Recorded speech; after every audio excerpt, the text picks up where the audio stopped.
ano po yung tingin nyo po sa X-ray ng anak ko po? So, ang tingin ko sa X-ray, pakita ko lang yung ano.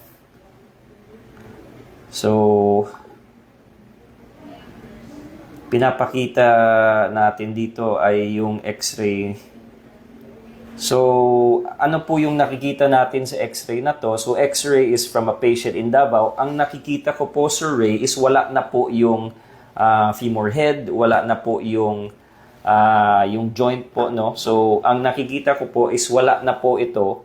So, parang tinanggal na po yung buto para i-cure siguro yung infection ng anak nyo. I understand meron pong tuberculosis or TB. So, in cases of severe infection, yung tinatanggal natin is yung head part. Ito po'y nasisira na. So, tinatanggal po yung sa anak niyo po na buto para ma-cure yung infection. So, I think that's what I see sa inyong X-ray po.